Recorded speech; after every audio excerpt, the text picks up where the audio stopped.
찬송합니다. 407장 407장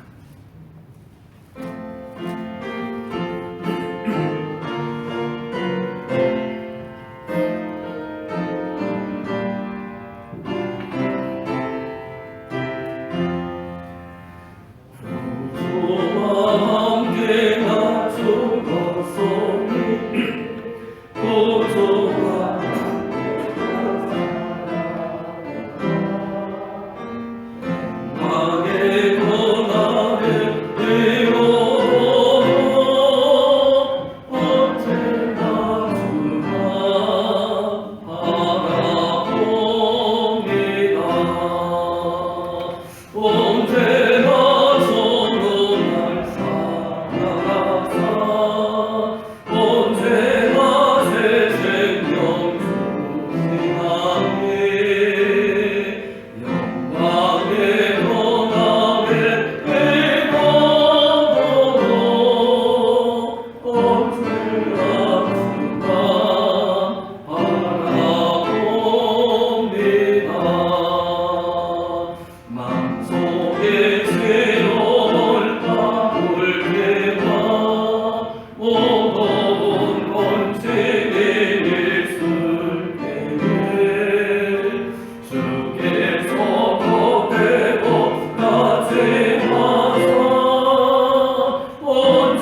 우리의 힘이 되시고 능력이 되시는 하나님 아버지, 세월과 길들은 변해가지만 언제나 변함없으신 하나님께 영광과 찬송을 올려드립니다. 오늘도 저희들이 하나님을 사모하는 마음으로 이 자리에 나왔습니다. 특별히 이 시간 예배를 통하여 주님과의 관계가 더욱 회복되게 해주시고 주님이 주시는 평안과 기쁨을 얻고 돌아갈 수 있도록 예배 자리에 모인 한 사람 한 사람 기억하여 주시옵소서. 이 자리에 함께하지 못한 주의 자녀들에게도 크신 은혜를 베풀어 주옵소서. 주님, 우리의 마음을 엽니다. 우리의 상한 심령을 주님께 드립니다. 하나님 아버지 크신 선하심을 따라 우리에게 사랑을 베풀어 주시고 풍성한 사랑하심을 따라 우리의 죄를 제하여 주옵소서.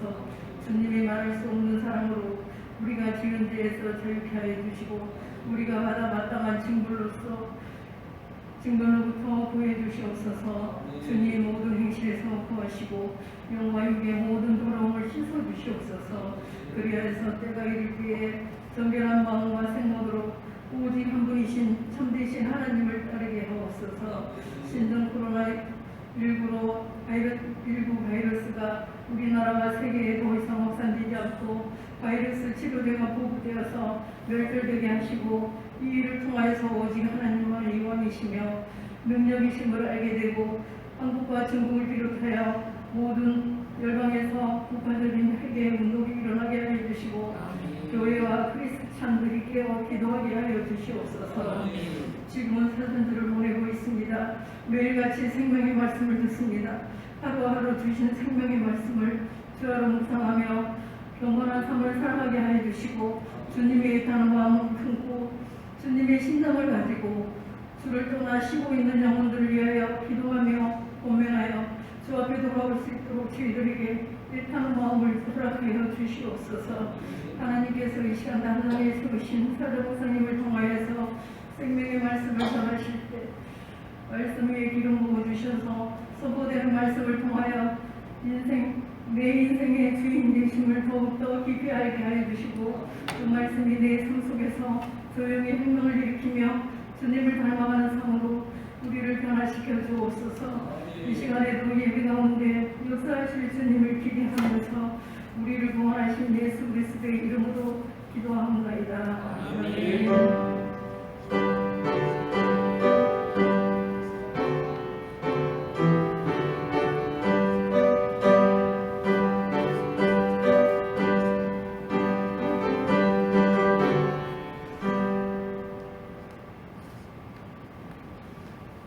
우리 하나님 말씀입니다.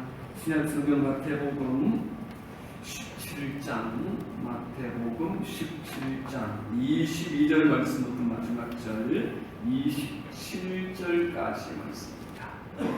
자, 마태복음 17장 22절 말씀부터 마지막 27절까지 하나님의 말씀입니다. 우리 한 줄씩 교독합니다. 갈릴리에 모일 때에 예수께서 제자들에게 이르시되 인자가 장차 사람들의 손에 넘겨져 죽임을 당하고 제3일에 살아나리라 하시니 제자들이 매우 근심하더라.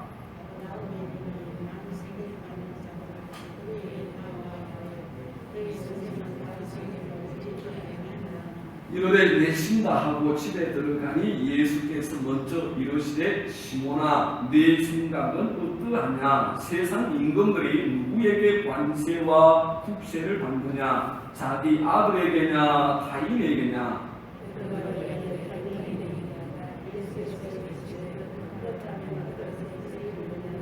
같이 읽습니다. 그러나 우리가 그들의 실족하지 않게 하기 위하여 내가 바다에 가서 낚시를 던져 먼저 오르는 고기를 가져 입을 열면 돈 한 세계를 얻을 것이니 가져다가 나와 너를 위하여 주라 하시니라. 아멘. 우리 말씀을 준비하면서 예수님의 마음이 어떤 걸까 그런 고민을 하는 중에 이런 생각이 들었습니다. 예전에 춘향이와 이몽룡 이야기를 다 아시죠? 그 춘향이와 이몽룡 씨가 사랑에 빠졌고 그리고 이몽룡 씨가 서울로 이렇게 이사를 가게 되어집니다. 소식이 끊어졌죠. 기다리는데 다시 오마 약속하고, 그런데 소식이 끊어졌습니다. 그리고 나타났는데 이 사람이 거짓 신세가 되어서 나타났습니다. 별 볼 일 없는 사람. 그러나 춘향은 일편단심 오직 이몽룡만 사랑했고 그만 기억하면서 결국은 그 관과의 사또에게 뭐 같은 거 있죠. 수 들지 않음으로 말미암아서 결국 생명의 위기를 경험하게 되었습니다. 그럼에도 불구하고 계속해서 이 이몽룡만 생각하셔. 그의 어머니 물맨가요? 그는 그 사위라고 온 그 놈이 그 분이 이건 참 뭐랄까 그 모습으로 왔죠. 그걸 받아들일 수도 없고 그걸 바라보고 끝까지 요절하고 있는 딸은 너무너무 속상해 죽겠고, 그리고 그럼에도 불구하고 이 보면 계속해서 이 장모에게 뭔가 억지를 주고 싶고 뭔가 피를 주고 싶고 괜찮노라고 평안을 주고 싶은데 그의 외부적인 외형적인 모습 앞에서 이 월매는 그를 인정하지 않으면서 계속 불안에 쌓여져 가죠. 그런데 이 이몽룡 뭡니까? 그의 가슴 속에 있는 이 마패를 계속 만지작거리지만 그때까지는 나중에까지는 내어놓을 수 없어서 애타는 마음으로 뭔가를 좀 보여주고 싶고 좀 평안을 주고 싶고 걱정하지 말라고 보여주고 싶은 애타는 그 마음이 오늘 이 말씀을 하고 계시는 예수님의 마음이다. 예수의 마음이 오늘 제자들과 우리에게 이 마음을 그걸 보여주고 싶은 애타는 그 마음이 오늘 이 말씀 속에서 우리에게 느껴질 수 있기를 주의 이름으로 축복합니다. 그 마음이 느껴질 거죠. 사중분을 향하여 가면서 예수님 오늘 십자가에서 이루신 구원의 역사지만 그것이 우리는 이미 지난 이야기를 보고 2000년 전의 이야기를 보니까 그렇게 흘러가는구나 그렇구나 라고 생각하지만 이때 제자들이나 그 당시의 사람들은 도무지 그게 손에 잡히지 않습니다. 도무지 손에 잡히지 않아서 예수님이 뭔가 말씀을 하지만 그게 딱 잡히지 않으니까 이해도 안 되고 지금은 근심과 걱정이 가득한 시절을 보내고 있는 사람들이 이 당시의 제자들이고 이 당시의 성도들, 이 당시의 사람들 아니겠어요? 저와 여러분이나 2000년 지나서 지금 보니까 여유가 있습니다. 감동이 별로 되지 않습니다. 그거 그렇게 흘러가다가 그분이 십자가에 못 박히는 거지 뭐. 이게 되어질 수 있지만 이 당시에 예수님이나 제자의 마음은 절대로 그렇지 않아요. 월매와 같이 오늘 그 사위라고 좀 귀족처럼 사도 위에 좀 관절을 가지고 나타나서 사람 딸을 좀 구해줬으면 좋겠는데 나타난 몰골을 보니 아무런 기대할 수만도 없고 아무런 기대도 없고 거지 중에 상거지가 되어서 나타난 그 앞에서 절망하고 낙담하면서 아파하는 그 모습이 오늘 제자들이고 그 시대 사람들이다. 그런 예수님이 무엇입니까? 그는 하나님의 아들이시잖아요. 그걸 말해주고 그걸 나타내기 위해서 수없이 변증하고 이야기하지만 그게 잡히지 않아서 믿어지지 않고 있는 이 상황들이 여러분의 가슴으로 느껴질 수 있을 때 이 말씀이 살아있는 말씀이 되어지는 것이고 이 말씀을 들을 때 그분의 마음이 느껴지면서 우리가 보여지는 축복이 있게 될 줄 믿습니다. 말씀은 그 속에 예수님의 마음과 그 애탐이 느껴질 수 있어요. 우리 그 마음을 한번 보면서 예수님의 그 애타는 마음을 한번 보고 그 앞에서 그렇게 애타고 보여주는데 아무것도 깨닫지 못하고 자꾸만 엉뚱한 생각을 하는 제자들의 모습을 바라보면서 우리의 모습을 발견하고 오늘 예수 그리스도가 우리 안에 정말로 하나님의 아들이요 메시아임이 분명하게 확정되어지는 그런 은혜와 축복의 시간이 될 수 있기를 주의 이름으로 축복합니다. 오늘 본문의 22절을 보면 다시금 예수님이 한 말씀을 합니다. 인자가 장차 사람들의 손에 넘겨져서 죽임을 당하고 제3일에 살아나야 하리라. 이 말씀은 이미 우리가 16장에서 보았습니다. 16장에서 베드로가 예수님께 주는 그리스도시요 살아계신 하나님의 아들이십니다.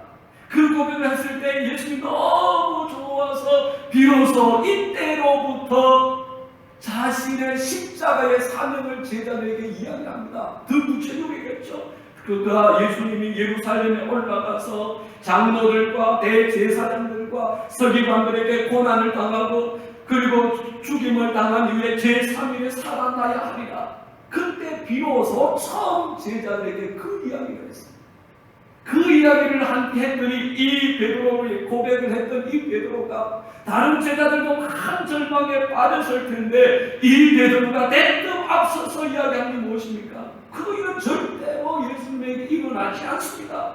일어날 수 없습니다. 만약에 일어난다면 내가 다 막아서서 절대로 일어나지 않게 하겠습니다. 그게 베드로의 반응이었습니다. 근데 예수님을 향해서 사탄아 물러가라. 내 뒤로 물러가라. 내가 하나님의 일을 생각하지 않냐고 사람의 일을 생각하는도다 하시며 책망하셨습니다. 예수님의 마음이 이제 뭔가 되었다 싶었는데 사실은 여전히 제자들이 이 예수님의 그 말씀을 제대로 깨달을 수 있는 상황에 이르지 못합니다. 자신들의 생각과 예수님의 사명이 엇갈리는 거죠. 그러자 그 다음 17장 전반부로 와서 예수님은 또 한 번 그가 하나님의 아들이심을 나타내는데 그것이 변화산 산상의 이야기. 베드로와 야고보와 요한을 데리고 그곳에 올라가서 그런 구약의 모세가 나와 같은 선지자가 일어날 거다 예언해 주었던 그 예언의 속에 그 선지자가 예수님이고 그 전능자가 모세라는 것을 밝히면서 그 모세가 나타납니다. 구약을 끝나면서 엘리야가 먼저 와야 하리라 하신 말씀 앞에 엘리야를 그곳에 나타나서 둘이서의 만나게 되어지는 광경을 보죠.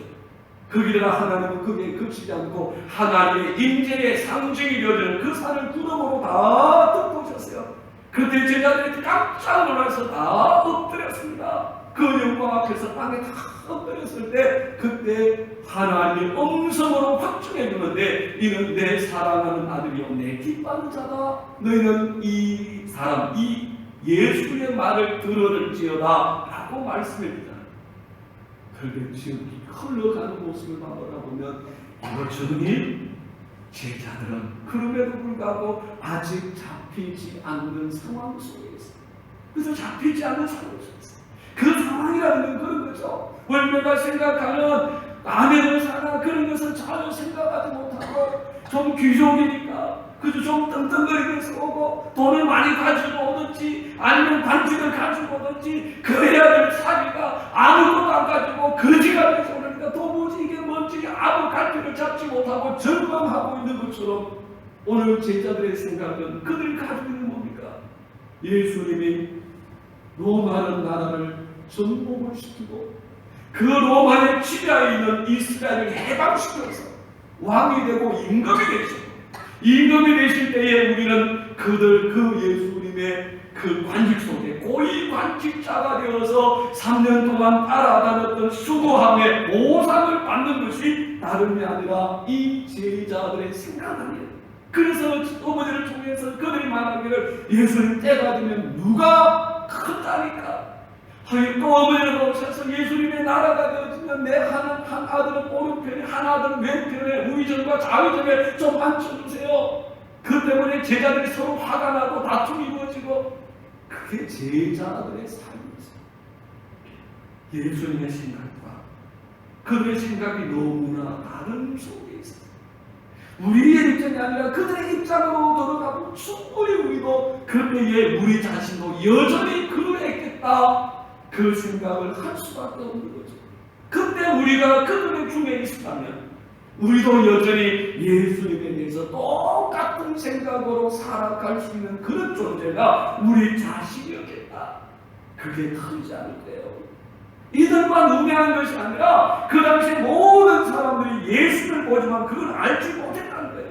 그러니 저희가 여러분이 2000년 전에 이곳에 있었다면 여전히 우리도 똑같은 꿈을 꾸되 예수님과 동일한 꿈을 꾸는 것이 아니라 제자들과 똑같은 꿈을 꾸면서 예수님의 말씀을 알지도 못한 채 그저 그것을 깨닫지 못한 채 예수님 앞에 절망이 되어지는 삶을 우리도 살았겠다 싶은 마음이 듭니다.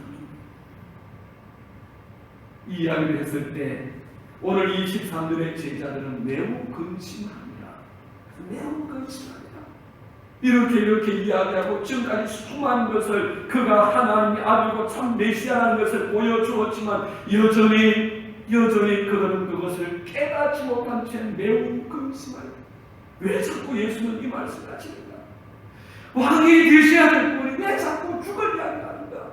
그것이 근심이 되어서 걱정이 되고 고민이 되어서 그들이 나중에 그저 성령을 받고 그때서야 성령의 밝히 보여주심을 따라서 보았을 때에는 이 근심과 두려움이 다 사라져서 주의 영광을 입어냈지만 그때까지는 그들은 늘 근심과 걱정과 두려움과 염려 속에 살아온 사람들이 바로 이 제자들이었습니다. 여러분, 정말로 중요한 것은 우리의 삶에 예수 그리스도를 믿는 우리의 믿음의 삶에 고난이나 환난이나 걱정거리가 없는 것이 아니에요.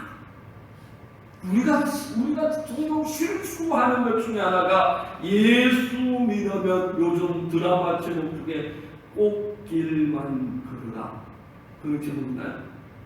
우리 흔히 그러죠. 꽃길만 걸으세요. 축복하는 말 중에 꽃길만 걸으라. 성도의 삶을 꽃길이라고 생각하는 분들이 종종 있습니다. 예수만 믿게 되어지면 형통하고 예수만 믿게 되어지면 인생의 염려와 걱정과 그것으로부터는 완전히 끊어지고 해결되어진 그런 인생을 살 거야. 그런데 여러분 어떻습니까? 예수를 믿기로 작정하고 그 믿음 가운데 우리가 나가보지만 그런 길인가요? 절대로 아니에요. 그런 꽃길이 아닙니다. 절대로 그런 길이 아닙니다. 우리의 삶에는 절대로 그런 길이 있지 않아요. 오히려 성경은 우리에게 더 놀라운 이야기합니다. 우리의 길은 그런 꽃길이 아니라 고난의 길이고 환난의 길이라고 성경은 분명하게 말씀하고 있습니다. 우리의 삶 가운데 이 땅의 축복도 분명히 있지만 그러나 그 은혜와 축복을 주시는 이유가 있는데 그 이유가 다름이 아니라 고난이고 환난이고 아픔입니다.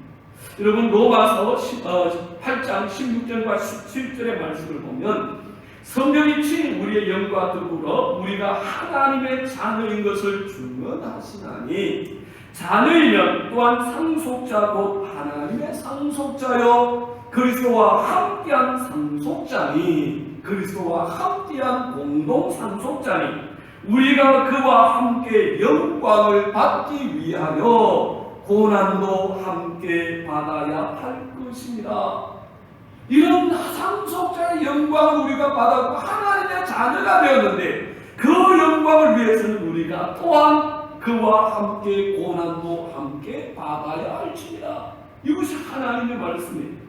그런가는 마태복음 16장 24절에서 예수는 우리에게 이렇게 말씀했죠. 예수께서 제자들에게 이르시되 아무든지 나를 따라오려거든 자기를 부인하고 자기 십자가를 지고 나를 쫓을 것이니라.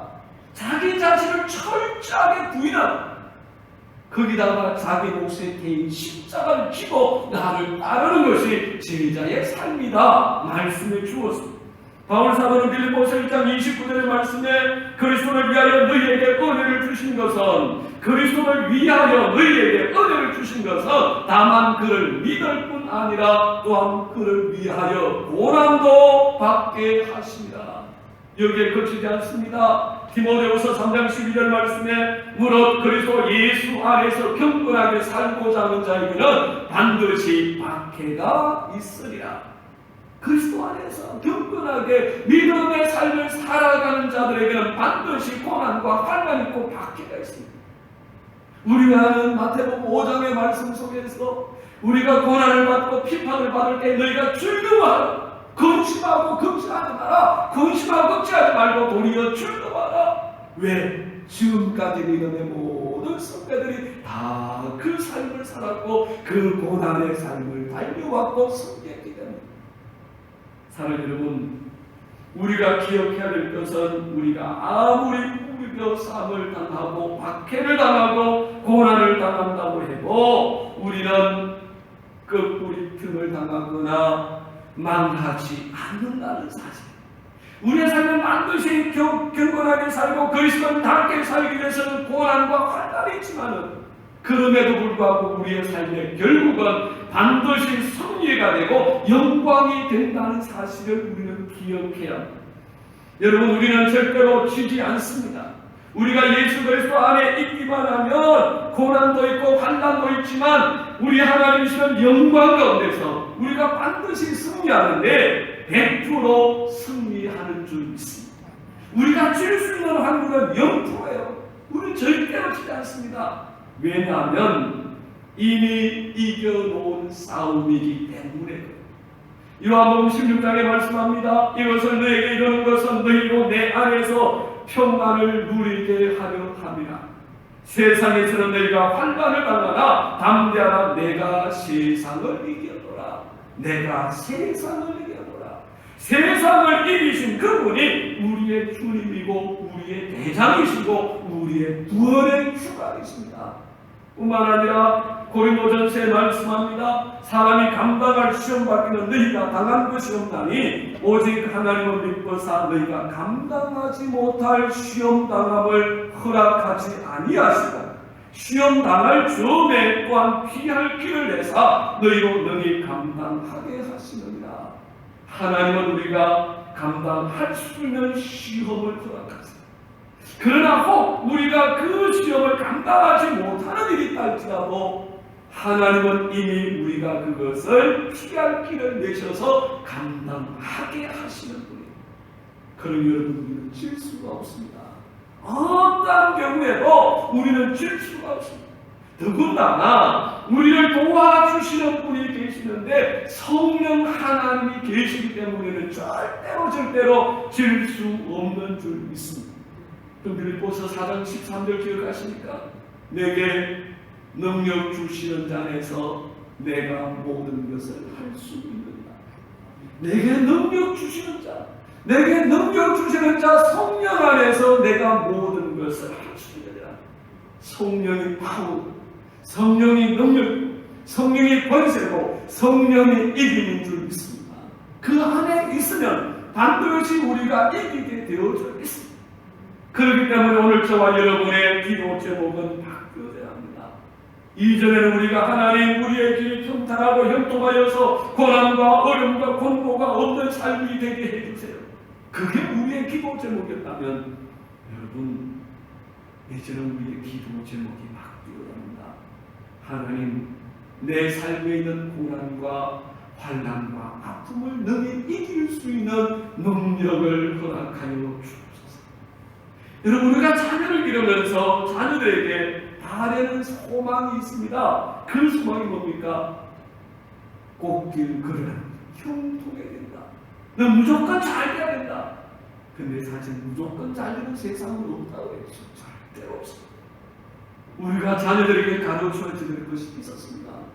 세상을 살아갈 때 어떤 환난과 고난이 다가올지라도 놀라지 말고 너와 함께 하시는 하나님이 계신다. 그 하나님이 너의 성리자다. 그 하나님이 너로 하여금 반드시 이기게 하신다. 그분을 붙잡고 그분에게 기도해야 된다. 그것을 가르쳐줘야 됩니다. 우리는 무조건 자녀들에게 그런 일이 닥치면 안 된다고, 그런 일이 없도록 그 일만 이야기했고 형통함만 이야기했지, 고난을 만나면 어떻게 해야 될지, 고난의 삶에 우리의 삶이 어떻게 펼쳐지는지를 말하지 않았고 가르쳐 주지 않으실 수가 우리에게 있어요.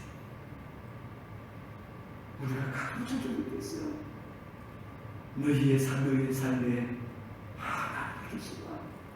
그 하나님은 내가 어려서 어떤 삶에 있든지 하나님은 너를 사랑하시고 너를 반드시 이기게 하시는 참 능력의 하나님이시다. 그 하나님이 함께 하시면 너는 반드시 넉넉하게 이긴다. 그걸 가르쳐 주세요. 로마서 8장에 우리에게 분명하게 말씀합니다. 우리는 고난을 당하고 어려움을 당할 수 있습니다. 분명 어려움과 염려를 만납니다. 그런데 우리는 넉넉히 이기느니라. 성령과 하나님의 능력을 따라서 넉넉히. 모자란 겨우 이기는 것이 아니라 넉넉히 이기는 승부의 삶이 저와 여러분의 삶인 줄 믿습니다. 영영 주님께 맡기고 이제는 내 삶 가운데 이기게 하시는 주님을 의지하며 승리의 삶을 살아갈 수 있기를 축복합니다. 두 번째 오늘 본문의 말씀을 보면 성전세를 통하여서 예수님이 누구신가 말씀하고 계세요. 여러분, 가버나움에 이르렀을 때에 성전에서 성전세를 받는 사람들이 베드로에게 이렇게 이야기하죠. 너의 선생은 반세겔을 내지 아니하느냐. 너희 선생은 반세겔, 돈이에요. 세겔은 돈이잖아요. 내지 아니하느냐. 이 반세겔은 성전세입니다. 성전세는 출애굽기의 말씀에 보면 6월절을 통해서 구원받은 이스라엘 백성들이 출애굽기 30장에 보니까 그곳에서 20세 이상으로 인구를 조사를 하고 20세 이상에게 그들의 생명의 속전으로 세금을 거두는데 그 세금이 반세겔, 성소의 세겔대로 반세겔을 내도록 20세 이상의 사람은 무조건 이 반세겔을 내어서 성전 회막을 유지 보수하고 지켜나가는 그런 제적으로 쓰도록 내게 되어져 있습니다. 그것이 흘러와서 예수님의 시대에는 성전 세례도 세워서 이 반세겔을 받고 있었습니다. 그리고 이 반세겔을 받는 사람들이 예수님이 어떤 성전에 대한 생각을 가지고 있는가 그것을 알기 위해서 제자 베드로를 찾아와서 너희 선생님은 성전세를 내지 않으시냐라고 묻게 되어졌습니다. 그때 예수님께서 이 반세겔을 내시는 방법이 참 신기합니다. 참 신기하죠.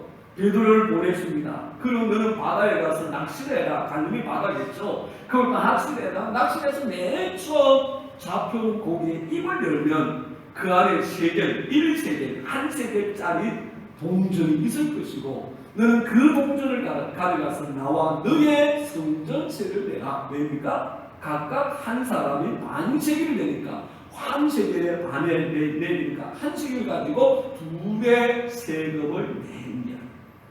그런데 예수님 이 이야기를 하면서 베드로에게 질문을 하나 했어요. 그래서 베드로에게 질문을 했어요. 자, 우리 함께 읽어봅니다. 자, 25절 자, 같이 읽습니다. 이르되 내신다 하고 집에 들어가니 예수께서 먼저 이르시되 시몬아 내 생각은 어떠하냐. 세상 임금들이 누구에게 관세와 국세를 받느냐. 자기 아들에게냐 타인에게냐. 그 다음에 26절에 베드로가 대답하죠. 예, 타인에게니다. 타인에게 받죠. 임금이 세상 임금이 국세나 관세를 받을 때 자기 아들에게 받을 리가 있습니까? 다른 국민에게 다른 사람에게 받는 거죠. 그 대답을 정확하게 했습니다. 그런데 예수님께서 이어서 예수께서 이르시되 그렇다면 아들들은 세를 면하리라. 아들들은 세를 면하리라. 그렇게 말씀하시고 27절에 그를 보내셨어요. 여러분 이 말씀 속에서 예수님은 아들을 아들 누구에게 세를 받느냐? 세상의 임금이 자기의 아들들에게 받지 않는 거 아니다. 그래서 자기의 아들들에게는 그런 거죠. 그 아들들 우리가 세상으로 바라보면 세상의 왕의 아들은 아니지만 우리는 하나님의 아들이 아니냐. 성전의 주인 되시는 하나님의 아들, 참 아들이 나야. 그 메시아가 나야. 그것을 예수님이 이 베드로에게 이 사건을 통해서 언지를 주고 가르쳐준 거예요. 세상 임금들이 자기의 아들에게 받지 않는 것처럼 하나님의 아들은 나야. 하나님의 성전의 주인이 하나님이시다. 그렇기 때문에 나는 그 아들이기 때문에 내가 내지 않아도 되지만은 27절 같이 읽습니다. 27절 잘 보세요. 왜 내시는지 시작. 그러나 우리가 그들이 실족하지 않게 하기 위하여 내가 바다에 가서 낚시를 던져 먼저 오르는 고기를 가져 입을 열면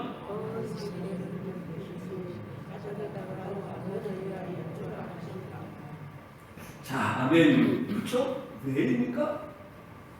예수님이 하나님의 아들이시라서 안 내도 괜찮지만 그들이 실족하지 않게 하기 위하여, 그들이 실족하지 않게 하기 위하여 너는 가서 고기를 잡아라. 그리고 그 안에 있는 것을 내으라. 누가 실족합니까? 예수님이 하나님의 아들이심을 모르는 자들이 실족하는 거죠. 그 중심에 있는 사람은 오늘 누굽니까? 세금을 받는 성전세를 받고 있는, 당시의 세리가 아니에요. 성전세를 받고 있는 성전 관계자들이 내가 하나님의 아들이요 나는 낼 수 없어 라고 이야기하면 아직도 하나님의 아들이라고 알지 못하는 그들이 실족하게 되어지고 그 복음을 무시하게 되어지고 알지 못하여서 구원을 얻지 못할 수 있기 때문에, 그 영혼들이 실족하면 안 되기 때문에 예수님은 자신의 성전세를 내셨습니다. 여러분, 예수님이 안 내셔도 되지만, 그래서 하나님의 아들이시기 때문에 안 내셔도 되지만 그분은 그걸 내시면서 목적하는 이루고자 하시는 것이었어요. 바울 사도가 고린도전서 8장 13절 말씀에, 고린도전서는 고린도 교회의 여러 가지 일들을, 문제를 하나하나 언급하면서 그리스도인이 어떻게 그 문제를 해결해야 될 거냐, 그것을 가르쳐 주고 있죠. 그 중에 하나가 고기를 먹는 거죠. 그냥 우리가 보면 고기 먹는 거야. 그래서 개고기만 몰라도 고기 먹는 거야. 요즘 한참 개에 대한 이야기 많으니까 조금 조심스러운 부분 있잖아요. 근데 어쨌든 고기를 먹는 문제, 우리는 아무런 문제가, 이게 왜 이런 문제인가? 고기야 누구든지 먹을 수 있는 거지. 그런 생각으로 끝날 수 있지만 이 당시에 고린도에는 이방 큰 신전이 있었어요. 그 신전을 중심으로 모든 것이 다 이루어집니다. 그리고 그 큰 신전에서 이방신에게 제사를 드리는 거예요. 제사를 드릴 때에 고기며 채소며 거기 음식들을 다 그 신전에 이방신에게 제사를 드린 제물들, 그 제물들이 다시 시장으로 나와서 팔렸어요. 그것을 아는 성도들이, 아니 이방신에게 드려졌던 그 고기, 그 음식을 어떻게 우리가, 하나님을 믿는 우리가 먹을 수 있느냐, 먹을 수 있느냐. 그것 때문에 교회가 완고완고 싸우기 시작해요. 하나님의 자녀이기 때문에, 거룩한 하나님의 성전이기 때문에 이방신에게 드려졌던 그 음식, 그 제물은 먹으면 안 된다. 한편에서는 아니다. 다 하나님의 것이고 우리가 믿음으로 기도하고 먹으면 그건 아무런 문제가 없고 구원의 문제와 관계가 없다. 우리의 이 상황 속에서 우리가 그것을 먹지 않는다면 제대로 살아갈 수 없는 불편함과 어려움이 있다. 그러니 주께서 주의 말씀처럼 말씀과 기도로 다 깨끗하여 주니라 말씀처럼 우리가 먹어도 된다. 두 배가 나은 거지. 그것이 깊은 골이 되어져 있는 교회가 고린도 교회였어요. 그 교회에 이 편지를 보내면서 바울이 고린도전서 8장 13절에 이렇게 이야기합니다. 만일 음식이 내 형제를 실족해 한다면 나는 영원히 고기를 먹지 아니하여 내 형제를 실족하지 않게 하리라. 그것이 형제를 실족하는 일이 된다면 나는 영원히 고기를 먹지 아니하여 내 형제를 실족하지 않게 하리라. 이게 바울의 고백이에요. 그것이 이방신에게 드린 거냐 아니냐가 문제가 아니라, 비록 드린 것이 아니라 할지라도 그것 때문에 누군가가 마음에 상처를 입고 하나님을 떠나고 믿음의 실족함이 주어진다면 나는 영원히 고기를 먹지 않겠다. 왜냐하면 형제를 실족시키는 것이 얼마나 무서운 것인가를 알기 때문에. 그것이 옳으냐 틀리냐 문제가 아니라, 옳을 때도 실족당할 수도 있고 틀릴 때도 실족당할 수가 있어요. 어쨌든 그 사람을 실족하는 일은 우리가 보았듯이 그에게 연자 맷돌을 메어서 차라리 깊은 바다에 빠뜨리는 것이 더 나으리라 라고 말씀하는 것이 예수님의 말씀입니다. 그래서 누군가가 내가 말하는 것 때문에, 내가 평가하는 것 때문에, 내가 먹는 것 때문에, 내가 행동하는 것 때문에, 내가 살아가는 삶의 습관 때문에 실족하여서 하나님 앞에 떨어질 수 있다면 나는 그것을 하지 않으리라. 나는 그것을 하지 않으리라. 내가 손해가 된다 할지라도, 내가 먹어야 될 것을 먹지 않는 절제가 따라야 되고 수고가 따라야 된다 할지라도 그 수고를 선택하지 실족해 하는 일을 선택하지 않기로. 예수님의 마음이에요. 생명이에요. 생명. 우리가 당연히 안 될 수는 있지만, 그러나 이를 모르는 자가 그 성전세를 받는 그들이 실족하게 되는 것보다 우리가 내는 것이 더 나으니라. 가수리가 고기를 잡아서 내느라. 사랑하는 여러분, 우리 성도의 삶은 참 멋진 삶입니다. 할 수 없어서 안 하는 것은 그건 좀 그래요. 할 수 없어서 안 하는 것은 좀 비참해요. 그런데 우리는 할 수 없어서 안 하는 게 아니라 할 수 있음에도 불구하고 하지 않는 멋진 삶이 성도의 삶입니다. 우리는 다 할 수 있습니다. 모든 것이 가하나 그게 바울사예요. 모든 것이 다 가하다. 우리가 다 할 수 있다. 그러나 그럼에도 불구하고 다 하지 않는 것은 나를 위해서가 아니라 다른 사람을 위한 것이니, 다른 사람의 양심을 위한 것이니, 그 사람이 실족해 하지 아니하고 구원받는 일에 쓰임받기 위함이니, 이게 성도의 삶이에요. 우리를 하지 않는 이유가 뭡니까? 할 수 없어서 하면 우리는 비참해 됩니다. 내가 이렇게 살아야 되나 비굴해집니다. 그런데 우리는 할 수 있지만 하지 않는 멋진 성도의 삶이 우리에게 있는 거예요. 내 자신을 위해서 얼마든지 할 수 있습니다. 내 믿음 때문에 나는 믿음이 커서 할 수 있습니다. 아무런 그리낌 없이 할 수 있습니다. 그런데 하지 않습니다. 왜? 하나님의 영광이 되지 않을 수도 있고, 교회의 덕이 되지 않을 수도 있고, 믿음이 약한 누군가가 그것을 바라보고 마음 아파하고 절망할 수 있다면 나는 그것을 하지 않겠노라. 이게 성도고, 이게 하늘의 삶을 사는 성도의 멋진 삶의 모습이 아니겠어요? 그게 성도의 삶입니다. 예수님이 그것을 우리에게 보여주십니다. 오늘도 우리가 주님 안에서 구원받은 자로 모든 것을 할 수 있지만 오직 하나는 이유가 있습니다. 교회의 덕이 되어지고 하나님의 영광이 되어지고 하나님이 그의 아들 예수 그리스도를 이 땅에 보내서 그를 위해 십자가에 죽게 하실 만큼 구원하시기를 원하시는 그 영혼의 실족함이 되지 않게 하기 위해서 우리는 절제합니다. 참습니다. 인내합니다. 그리고 그까지 포기하며 나아갑니다. 이런 멋진 성도의 삶입니다. 저와 여러분의 삶이 있고 주의 영광이 이루어지기를 주의 이름으로 축복합니다. 좋으신 하나님 고맙고 감사합니다. 너무 멋진 성도의 삶으로 우리를 부르셨습니다. 우리는 모든 것을 하나님의 은혜 안에서 다 할 수 있지만 그러나 오직 하나 주님 때문에, 주의 영광 때문에 교회의 덕을 세우고 생명을 위한 데 하나님 기쁨으로 하지 않는 이 차고 높은 성도의 삶을 살아갈 수 있도록 축복하시고 세우시고 불러주시니 하나님 너무너무 감사합니다.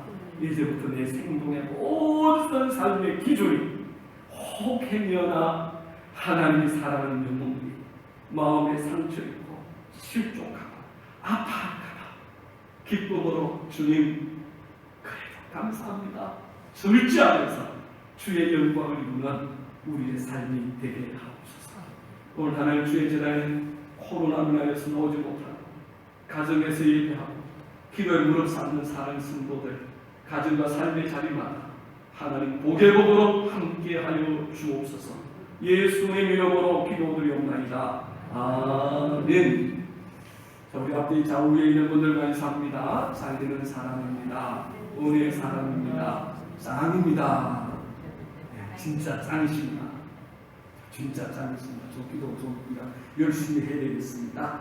자, 우리 찬송 363장이고요. 우리 교회 소식은 주보를 참고해 주시고 하나만요. 다음 주까지 우선 11시 예배, 지난주까지 드리는 것처럼 11시 예배로 드립니다. 기억하시고 한 주간 또 건강 잘 지켜주시기 바라고 기도 많이 해주시길 바랍니다. 363장.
우리의 생명과 구원 되시는 우리 주님 예수 그리스도의 크신 은혜와 하나님 우리 아버지의 극진하신 사랑과 성령의 교통하심과 축복하심이 3일밤 예배를 교회에서 가정에서 드리고 삶의 터전에서 드리며 나가는 우리 사랑하는 성도들과 그 가정과 하시는 일들과 기도하며 간구하는 제목들 위해 이제로부터 영원토록 함께 하시기를 간절히 축원하옵나이다.